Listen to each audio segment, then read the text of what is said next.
bosses, welcome back to my channel. So today we're going to talk about how much money I made my first year on Etsy.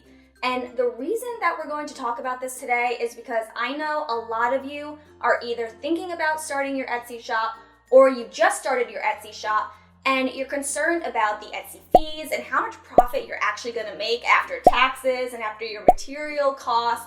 So that's why in this video, I just want to break it all down. I want to tell you how much money I made overall, what the Etsy fees were and how that affected my bottom line, what my material costs were and how that affected my overall revenue, and even how much I paid in taxes at the end of my first year doing business on Etsy.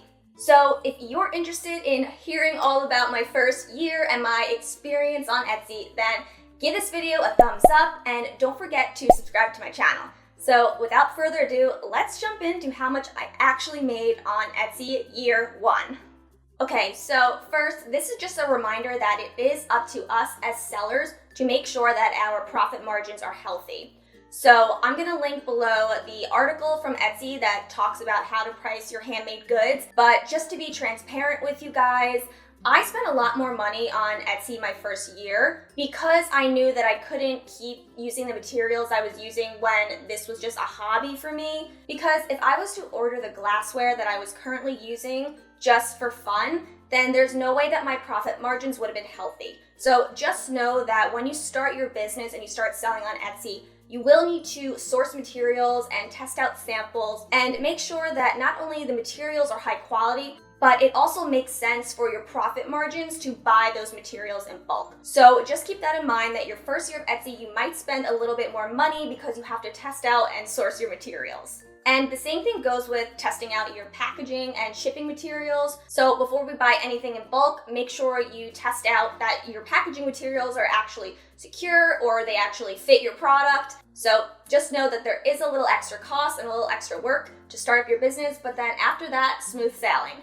Okay, so I started my shop in April of 2016, so I'm gonna be reporting what I made from April 2016 to April 2017. And it might surprise you that I actually didn't start off with a lot of items in my shop.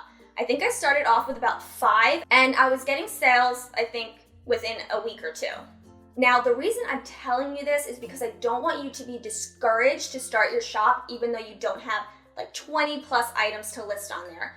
I do think and know from experience that it is possible to get the ball rolling and start making sales with only a handful of items. Now, if your product idea is in a more saturated market, then it might be harder for you to be found and make more sales. I was selling personalized champagne flutes and wine glasses, and I was able to make some sales because it wasn't as competitive as, let's say, printable wall art. But don't let any of that discourage you. Definitely get started, even if you only have a handful of items. By the end of the year, I probably had about 20 listings because year one was my hustle year. So when a potential customer would message me and ask for a custom order, I would do it. And then I would photograph the custom order and then that would be a new listing on my shop. So I started out with 5 listings but then as I was getting custom orders, I was growing. And then I was also just throwing up designs that I thought were cool to make. Some were successes, some weren't. I definitely suggest you guys do your market research though. I'll link a video right up here where I talk all about market research. Anyway, tangent. So I started with 5 items, probably ended up with about 20.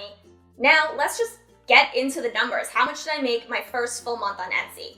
So like I said, I started in April, but that was mid-April. So I'm gonna tell you guys how much I made in May. So we're gonna start with May in 2016. So I'm gonna be rounding down to cents, and if I'm looking down, it's because I'm looking at my computer. I have all my numbers on here. So in May, I made about $1,700. That was my first full month on Etsy. That's pretty good, but this is all gross. I'm not subtracting fees and I'm not subtracting taxes or materials at all. So overall, I brought in $1,700 in the month of May. Then in June, I made $1,833. In July, I made $1,547. In August, I made $3,844. In September of 2016, I made $3,531. In October, I made $2,932. In November, I made $1,830. And in December, I made $43.51. So I think I'm gonna stop the monthly numbers there and just tell you how much I made total from mid-April 2016 to mid-April of 2017. And that number is $28,351 my first year on Etsy. Okay, so that seems like a ton of money, and it really was. When I saw that, I was like, damn, I made a lot of money. And I had a full-time job during that time, so I thought that was really awesome because this was all like side cash. I was working on my orders on the weekends and after work and before work, but I still had a lot of free time too. So I was actually amazed how much I could make. And this was with no experience selling online. So I love Etsy. Okay, but let's talk about the fees. So back then, Etsy used to take a smaller cut, but not by much. And now they take 5% of your total transaction. And that's also including the shipping fees that the customer pays you. Then there's a 20-cent listing fee, and then if you sell multiple items within an order, you get charged a 20-cent additional item fee. So, for example, I was selling champagne flutes and they were very popular for bridal parties. So if I sold 8 champagne flutes, Etsy would charge me 20 cents for every additional champagne flute after the first one. So they would charge me $140 because 7 times 20 cents is $140, right? Okay, so after that, there is a transaction fee.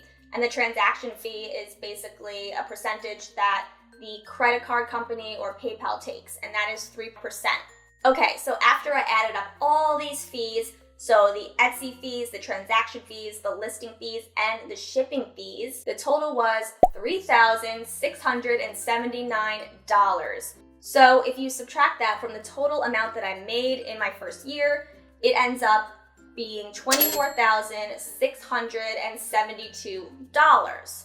Now we gotta look at material costs. So like I said earlier in the video, I definitely spent a lot of money my first year because I had to buy the Silhouette machine. I had to buy a lot of my packaging items, my packaging supplies in bulk. And I bought a lot of my inventory in bulk too once I found flutes and wine glasses that I really loved. But here is how much I spent on my inventory and my shipping and packaging materials my first year. So on my glassware and my vinyl that I use for my orders, I spent $4,016 on all of that. And then for my home office supplies, so all the shipping materials and my label printer and my labels, I spent $747 on all of that. If you subtract those two numbers from the last number, it comes to $19,909. So that's like $8,000 less than what I originally made. But makes sense, right? Because we need to spend money to make money. So, okay, so lastly, we're gonna talk about taxes. So this is going to be different for everyone because you're going to file your business taxes with your personal income. So at the end of the year, I ended up owing about $3,500 in taxes. So if we take that $3,500 that I had to pay because of taxes and subtract that from the total number, the take-home profit in totality, subtracting all of the fees, equals $16,409. That is how much money I actually made that was in my pocket after my first year of Etsy. So I know it seems crazy that we went from $20,000 to $16,000, but that $16,000 allowed me to move out of my family home.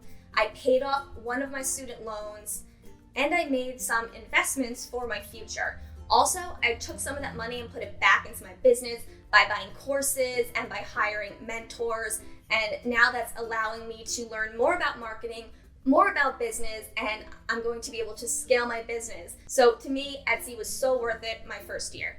And without Etsy, I probably would have never started a business because it just wouldn't have been as available to me. I don't think I would have ever thought about starting a website or even creating a product or even thinking that I can do it without Etsy. So that's why I love the platform, and I think it's a great place for beginners. And even when you're seasoned, I still think you should be on Etsy and have your own website because then you can just charge a little extra on Etsy to make up for those fees. So guys, I hope you found this video helpful. If you did, then please don't forget to subscribe to my channel and give this video a thumbs up. It will really help me out. And thank you, as always, so much for watching, and I will catch you in the next video. Bye, guys.